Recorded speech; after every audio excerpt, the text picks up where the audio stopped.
Bonjour et bienvenue à Info Warwick.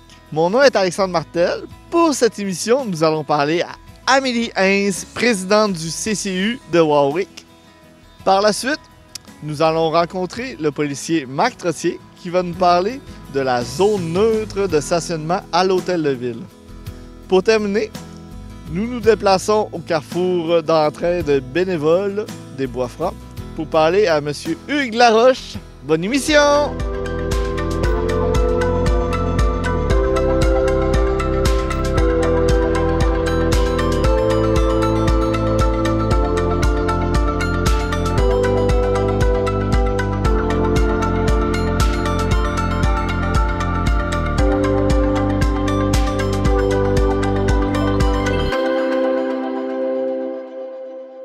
Bonjour Amélie, ça va bien? Oui! Je sais que tu es conseillère pour la ville de Warwick et tu fais partie aussi du comité CCU.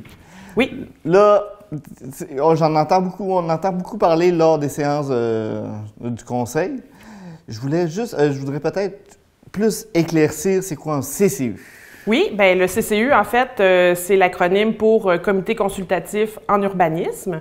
Donc, c'est un comité qui est mis en place à la demande du conseil municipal. C'est carrément un règlement qui est voté par le conseil pour mettre en place un comité de citoyens qui est composé aussi de l'équipe de l'urbanisme de la ville de Warwick, d'un élu. Pour venir faire des recommandations, en fait, au conseil municipal sur toutes les questions de l'urbanisme, en fait, qui sont apportées à la ville de Warwick.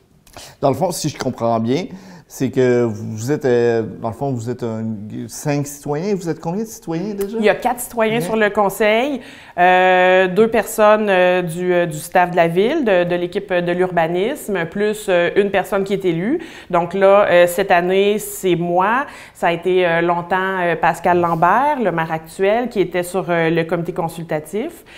Donc ça peut changer. C'est le conseil qui décide selon les intérêts ou les compétences de chacun. Les comités sont décidés de toute façon là en début de mandat. On se sépare ça là, tout le monde ensemble. Là. OK. Puis là, quand vous vous rencontrez, vous parlez les projets qui sont déposés à la ville, à l'urbanisme, j'imagine? Oui, exactement. Donc, quand un citoyen a un nouveau projet qui a besoin d'une autorisation, d'un permis, il remplit les formulaires, évidemment, qui vont directement à la ville. Après ça, l'urbanisme s'arrange pour obtenir tous les documents nécessaires, soumettre ça au comité consultatif d'urbanisme. Puis, à ce moment-là, on se réunit pour évaluer les projets, regarder tout ce que ça va impliquer. Puis, à la suite de l'évaluation, il y a une recommandation qui est faite au conseil municipal. OK. Puis la recommandation, est-ce que le conseil municipal est obligé de suivre votre recommandation? Il peut aller prendre prendre sa propre décision? Bien, en fait, le comité consultatif en urbanisme, c'est vraiment un comité qui est là pour faire des recommandations. Donc, c'est vraiment un rôle conseil. Donc, après, c'est le conseil municipal, les élus qui vont prendre la décision. Donc, ils pourraient aller contre les recommandations du comité.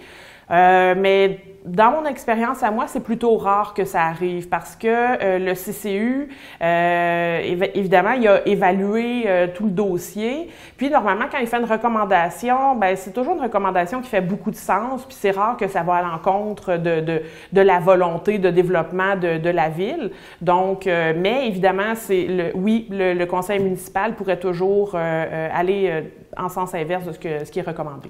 Là, justement, lors d'une recommandation, quand vous faites une recommandation au conseil, est-ce que vous expliquez pourquoi vous prenez cette décision-là pour que le conseil prenne la même décision que vous, qui s'est plus éclairé lors de choix? Oui, bien ça, c'est mon rôle à moi d'élu qui siège sur le CCU, en fait, de ramener les discussions qui ont eu lieu lors de la rencontre du CCU au conseil municipal pour leur expliquer le cheminement de la décision, donc d'où on est parti, puis comment on en est arrivé, en fait, à la décision qui a été prise, à la recommandation qui a été faite.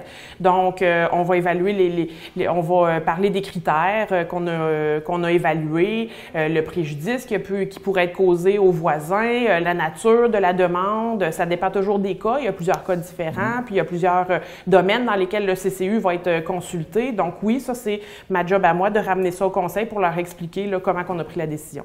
OK. Après ça, je sais que vous avez beaucoup d'acronymes, mais il y a beaucoup de mots que je suis pas trop à l'aise avec ça, comme une dérogation mineure. C'est quoi une dérogation mineure et pourquoi?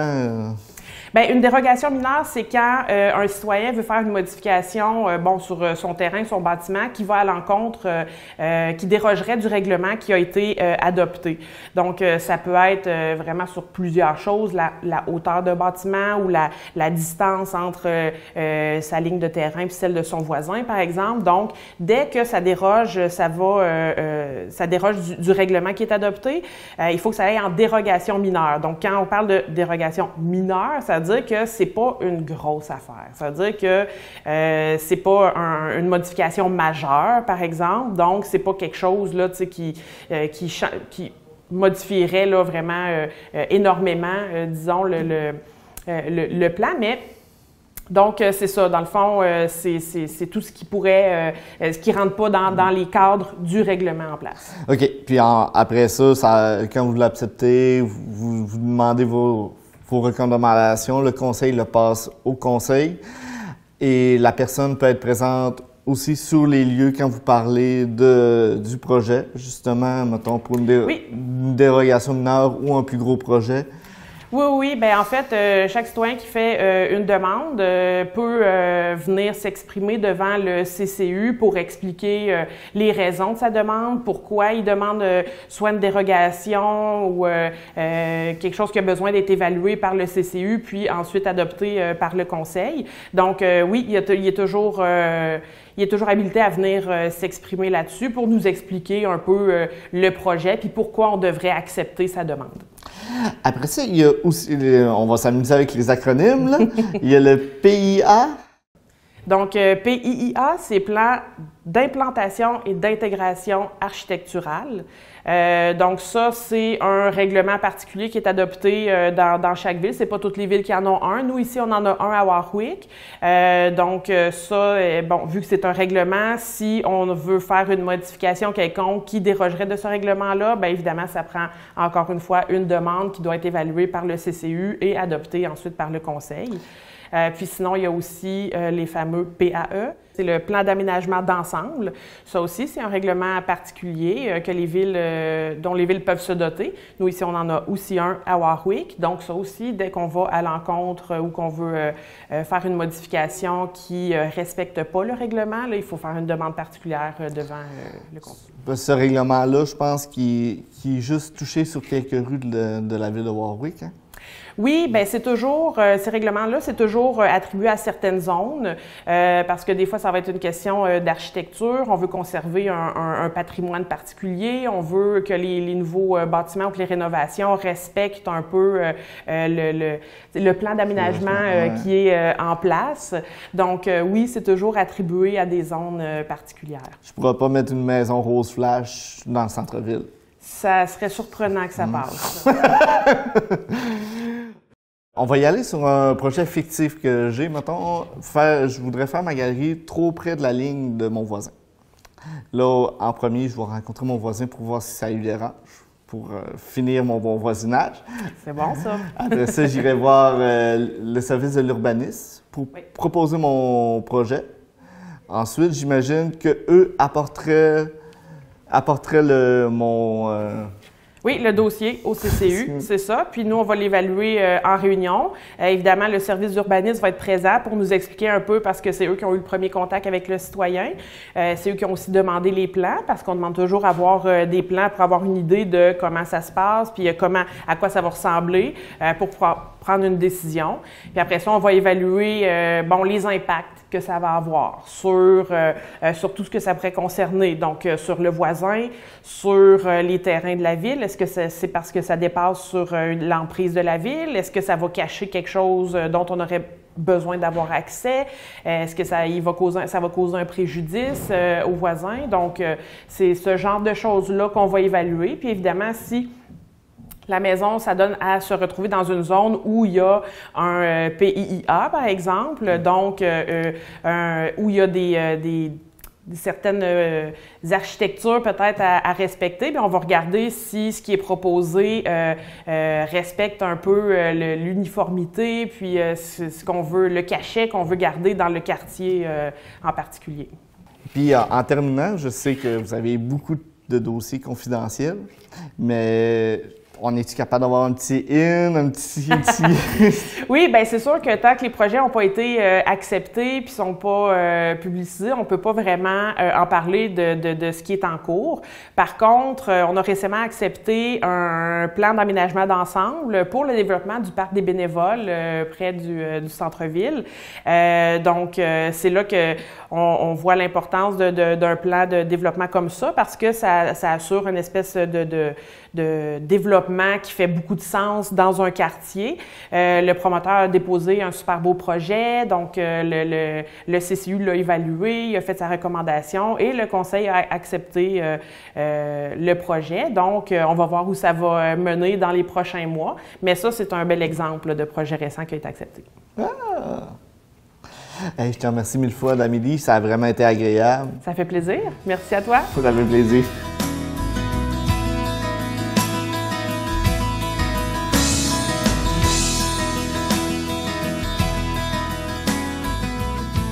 Bonjour, Monsieur Trottier, ça va bien? Ça va bien, toi? Ah oui, super. Je crois, là, on est ici pour expliquer aux citoyens c'est quoi la zone neutre. Oui, effectivement. La zone neutre, dans le fond, c'est un endroit qui a été désigné en fonction avec la ville de Warwick et avec la Sûreté du Québec, dans le fond, qui est identifié, qui va être filmé 24 heures sur 24, 7 jours sur 7.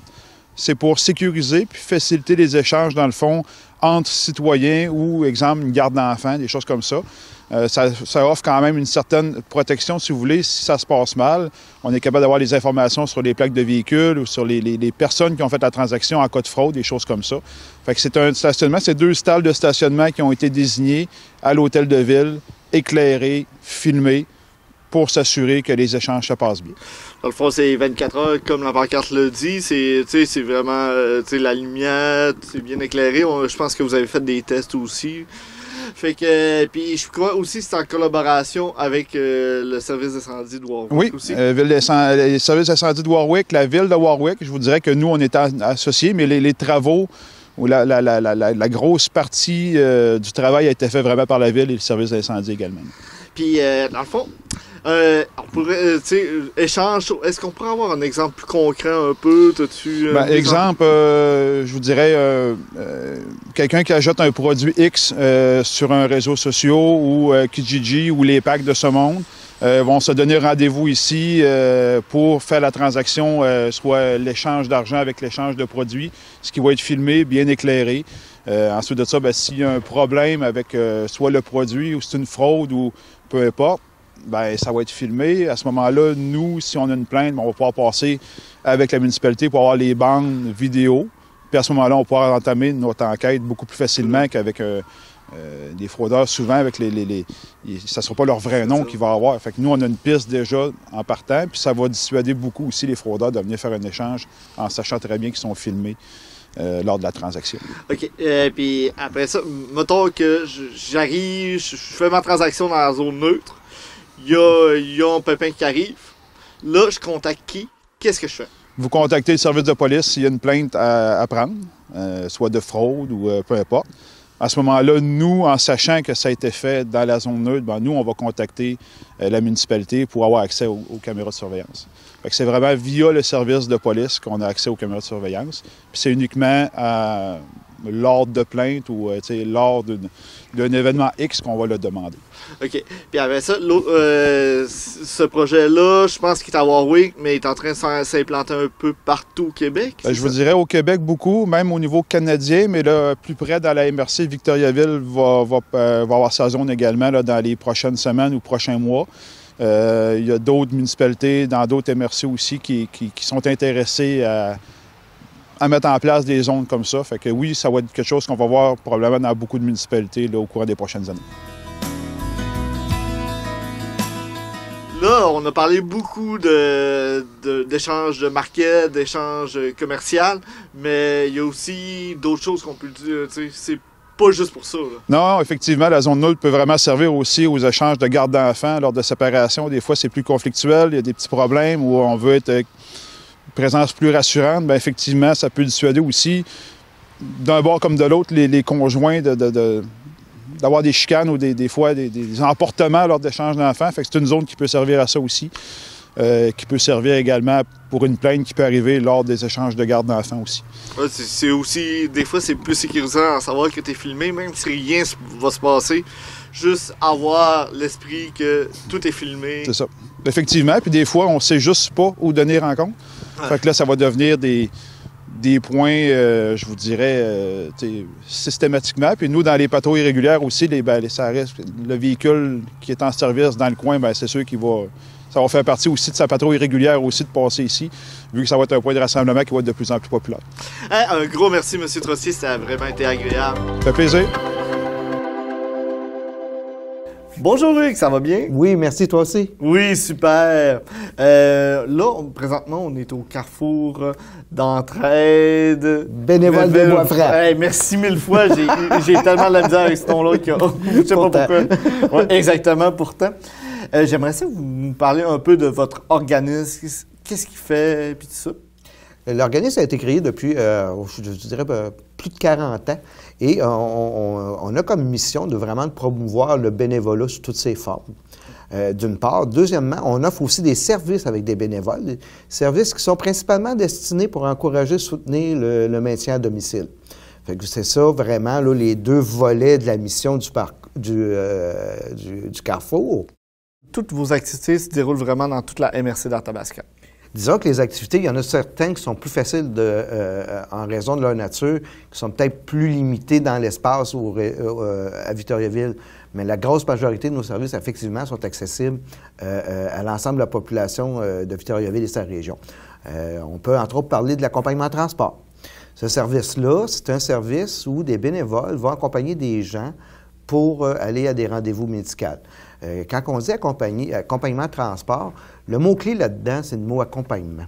Le transport, tout le monde peut faire ça. On va prendre quelqu'un à sa porte, le ramener à une autre porte, c'est facile. Nos bénévoles font plus que ça. Ils vont vraiment accompagner la personne dans son déplacement. Je donne toujours comme exemple la personne qui doit aller à l'hôpital puis qui a besoin d'un fauteuil roulant en arrivant sur place pour se rendre au 3e étage. Mais notre bénévole, lui, va se faire un plaisir d'aller chercher un fauteuil à l'entrée de l'hôpital. Il va l'aider à s'installer dans le fauteuil et il va le mener au 3e étage puis le remettre aux intervenants du service où la personne doit se rendre. Et après ça, il va attendre.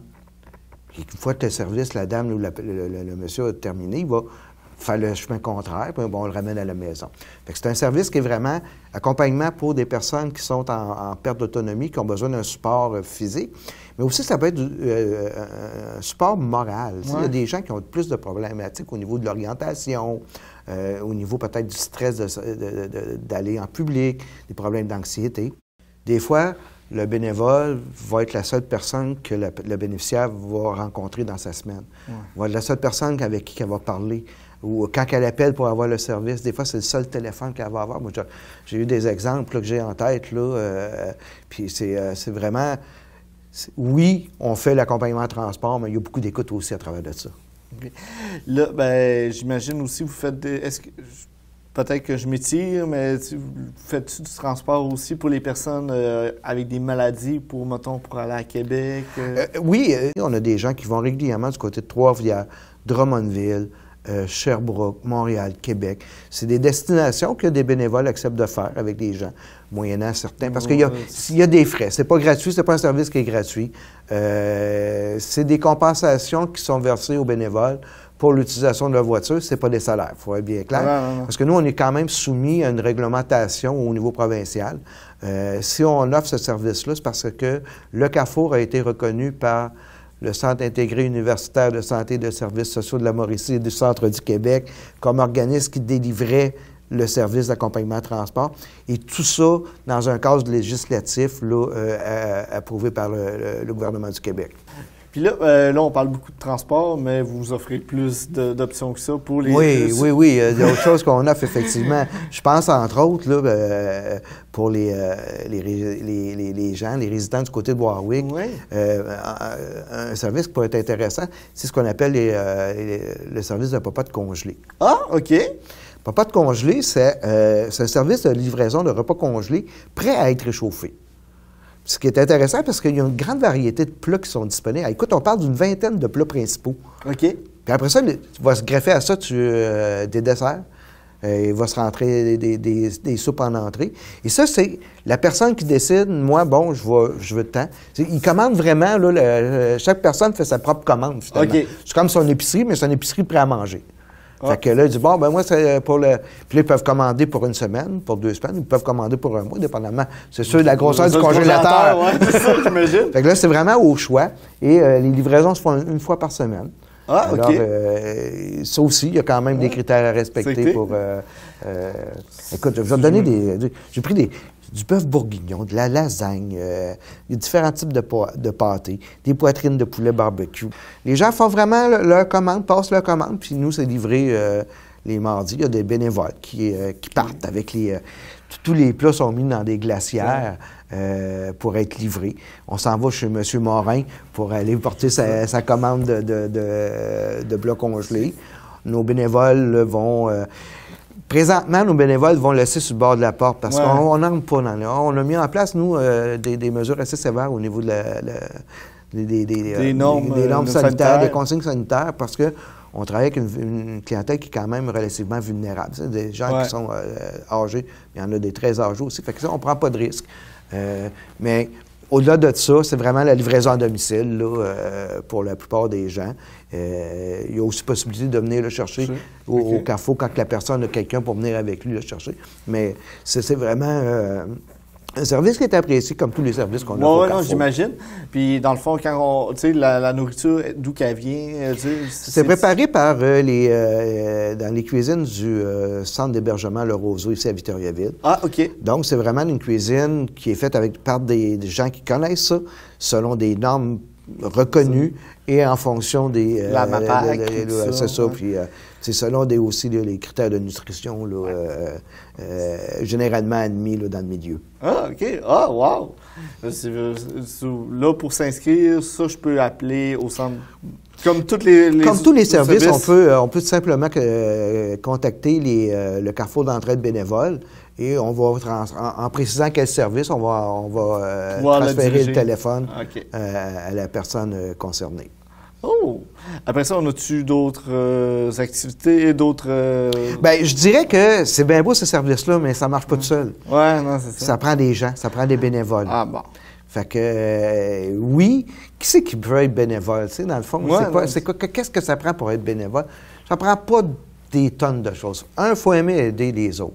Il faut que ça soit un peu dans son ADN, d'avoir le goût d'aider les autres. 2, il faut avoir un peu de temps à consacrer à ça. Et 3, puis je dirais, c'est un mot sur lequel j'insiste beaucoup, il faut que les bénévoles soient des gens bienveillants. C'est que ce soit des bonnes personnes. Tu sais, quand on dit quelqu'un, c'est un bon Jack, là. Ben, c'est ça qu'on recherche.